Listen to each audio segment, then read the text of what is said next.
नमस्कार। चलिए देखते हैं आज का उपदेश क्या है भगवान का। आज का उपदेश क्या है।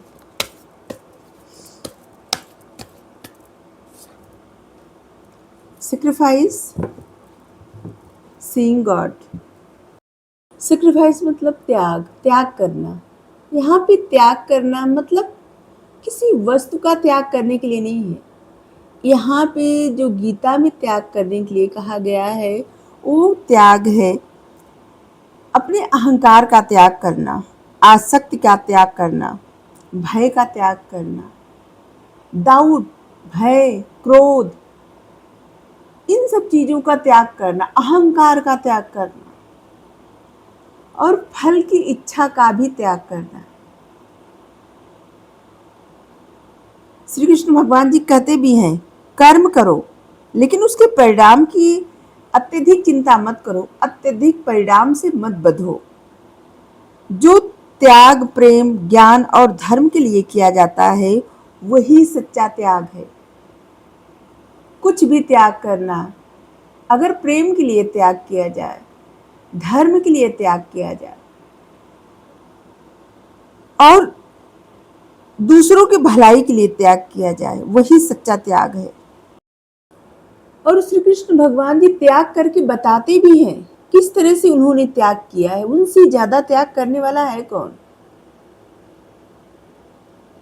उन्होंने जन्म कहाँ लिया, इसके बाद उनका पालन पोषण कहाँ हुआ और इसके बाद वहां से वो कहाँ जाते हैं। मतलब जन्म लेते हैं एक मथुरा के कारागार में और इसके बाद उनका पालन पोषण होता है नंदगांव में, गोकुल में, और फिर गोकुल का त्याग करते हैं और जाते हैं वृंदावन और फिर वृंदावन का त्याग करते हैं। वहाँ पे गोपियों का त्याग करते हैं, अपने माता पिता का त्याग करते हैं, नंद बाबा यशोदा मैया का त्याग करते हैं, राधा का त्याग करते हैं। सबका त्याग करके वो फिर मथुरा जाते हैं और मथुरा से इसके बाद वहां भी त्याग करते हैं। क्या वो जरासंध को मार नहीं सकते थे? वो मार सकते थे जरासंध को, उनके ही हाथ में सब कुछ है, सब कुछ वो मार सकते थे। लेकिन उन्होंने ये सिखाया कि कहीं पर भी ऐसी जगह पे रुकना या फिर बिना वजह के किसी तरह की लड़ाई झगड़ा या युद्ध में फंसना मूर्खता है। जहाँ पे बिना वजह के से लोगों की जान गंवाई जाए और बिना वजह अपनी ग्रोथ में रुकावट किया जाए, ये सबसे बड़ी मूर्खता है। और इस कृष्ण भगवान जी का पूरा जीवन सभी मनुष्यों के सीख के लिए है कि जीवन ऐसे जीना चाहिए। जैसे आप सबके अगर मान लीजिए किसी भी वजह से आपके बगल से ही, जैसे पड़ोसी से लड़ाई हो रही है, ठीक है, और उस लड़ाई में अगर आप फंस रहे हैं, किसी भी तरह के लड़ाई में फंस रहे हैं, क्या हो रहा है, आपकी ऊर्जा खत्म हो रही है, बिना वजह कॉन्फ्लिक्ट क्रिएट हो रहा है, मन भी एकाग्र नहीं हो पा रहा है, परेशान है। अगर कोर्ट कचहरी की बात हुई तो पैसा भी खत्म हो रहा है, समय भी बिना वजह के जा रहा है। इससे क्या हासिल हुआ? इससे अच्छा हुआ होता कि अगर कोई इंसान बिना वजह का बोल रहा है तो उससे उसकी बात अनसुनी कर दे, इग्नोर करके अपना कार्य करे। श्री कृष्ण भगवान जी जरासंध को इग्नोर करके वो चले गए वहां पे द्वारिकापुरी और बीच समुद्र में अपनी नगरी बसाए। त्याग करना श्री कृष्ण जी से ही सीखे। जीवन की कोई भी परिस्थिति हो, श्री कृष्ण जी का जीवन देख ले एक बार। श्री कृष्ण जी का भगवान ईश्वर जितने भी अवतार लिए हैं, देखिए राम जी के अवतार में वो जन्म लेते हैं राजकुमार, राजा के घर में राजकुमार हैं, मतलब उनका विवाह होता है, उनकी राज तिलक की तैयारी होती है, वो राजा बनने वाले होते हैं और फिर एक दिन पहले वो वनवासी बन जाते हैं, बन चले जाते हैं। लेकिन अगर भगवान राम जी बन नहीं जाते तो क्या मतलब भगवान रामचंद्र जी होते? श्री कृष्ण भगवान जी के जीवन में अगर ऐसी परिस्थितियां नहीं आती तो क्या श्री कृष्ण भगवान जी के जीवन से कुछ सीखने को मिलता? जिसके जीवन में ईश्वर अवतार लेके ये सिखाए कि जीवन तो आसान नहीं है, लेकिन जिनका जीवन आसान नहीं है वो समझ जाते हैं कि ठीक है, जीवन आसान नहीं है और इस जीवन से हार भी नहीं मानना है। आसान नहीं है तो फिर क्या हुआ? लड़ना है, आगे बढ़ना है और सीखना है। ईश्वर चाहते तो वो जन्म लेते, अवतार लेते, राज करते, आराम से फिर चले जाते बैकुंठ धाम, लेकिन उन्होंने कठिन परिस्थितियां सह करके ये समझाया कि क्या करना चाहिए, कैसे जीना चाहिए। परिस्थितियों से कोई भी परिस्थिति आ जाए कभी भी नहीं घबराना चाहिए, कुछ भी हो। सभी लोग छोटी छोटी चीजों में घबरा जाते हैं, परेशान हो जाते हैं। एक बार कृष्ण जी का जीवन देखिए, एक बार श्री रामचंद्र जी का जीवन देखिए, कितना कठिन। तो यहाँ पे देखिए, सीइंग गॉड, भगवान केवल मंदिर में, मूर्तियों में नहीं है, बल्कि समस्त सृष्टि में है। प्रकृति के कण कण में भगवान है। भगवान में ही सब है और सब में भगवान है।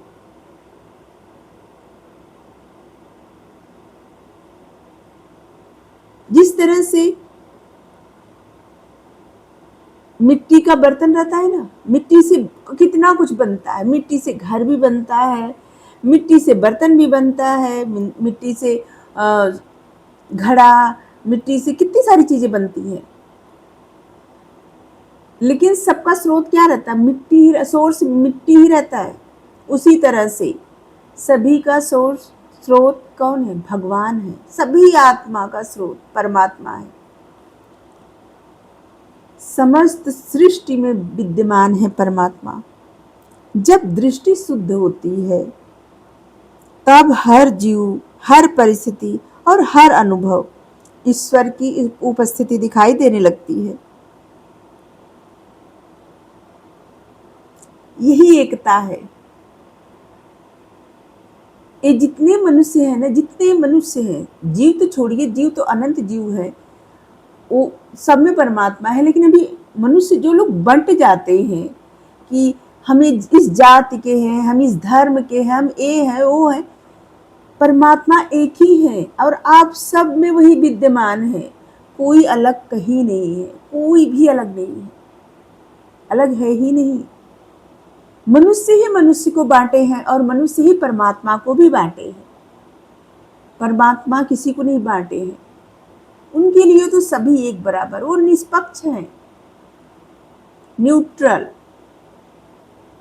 सबको उसी नजर से, नजरिए से देखते हैं जिस नजरिए से परमात्मा को इंसान देखता है। चाहे अपने दिव्य एनर्जी से देखे या फिर अपने डेविल एनर्जी से, डिवाइन एनर्जी से या डेविल एनर्जी, क्योंकि मनुष्य के भीतर ही डिवाइन भी है और डेविल भी है, देव भी है, दानव भी है। जिस भी एनर्जी से, जैसे भी परमात्मा को जो पुकारता है वो उसी तरह से उसकी सहायता करते हैं, उसका उद्धार करते हैं, उसी तरह से एकदम प्रेम से पुकारे प्रेम देते हैं, जिसलिए पुकारे वो देते हैं। और कोई मोक्ष को पुकारे, जैसे कहा जाता है ना, वो राक्षस, वो ये मतलब वो मोक्ष भी देते हैं, लेकिन बिना पुकारे वो आते भी नहीं और बिना वो हस्तक्षेप नहीं करते, किसी के जीवन में हस्तक्षेप नहीं करते, चाहे अच्छा हो बुरा हो कुछ भी हो। जब तक उनको प्रेम से विश्वास के साथ पुकारा नहीं जाता वो हस्तक्षेप नहीं करते। वो तब कुछ देते हैं जब विश्वास के साथ, प्रेम के साथ उन्हें पुकारा जाता है, उनके वो हैं इस बात का अनुभव किया जाता है।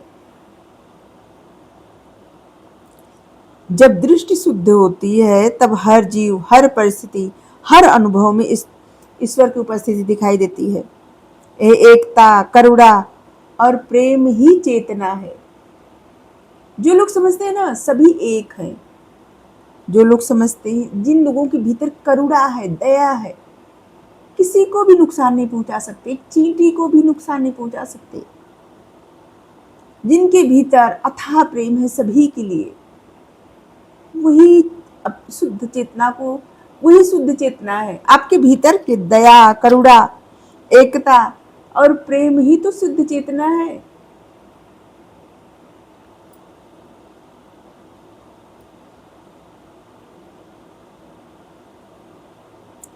यहाँ पे भगवान कह रहे हैं, जो उनसे आपको दूर करता है वो है अहंकार, भय, मोह, अत्यधिक आसक्ति, और उसे छोड़ दीजिए जो ईश्वर से दूर करे। अहंकार, भय, मोह और अत्यधिक आसक्ति का त्याग करिए। जब आपका हृदय हल्का होगा तब आप हर दिशा में ईश्वर की उपस्थिति का अनुभव कर सकेंगे। ईश्वर केवल एक स्थान पर नहीं है, बल्कि संपूर्ण सृष्टि में विद्यमान है, कण कण में विद्यमान है। त्याग से दृष्टि शुद्ध होती है और शुद्ध दृष्टि से ईश्वर का अनुभव होता है कि ईश्वर हर जगह विद्यमान है, भगवान दिखाई देते हैं। जब तक मन में भय, आसक्ति, मोह, अहंकार ये सब रहता है ना, तब तक ईश्वर की उपस्थिति का अनुभव नहीं हो पाता। Thank you. राधे राधे।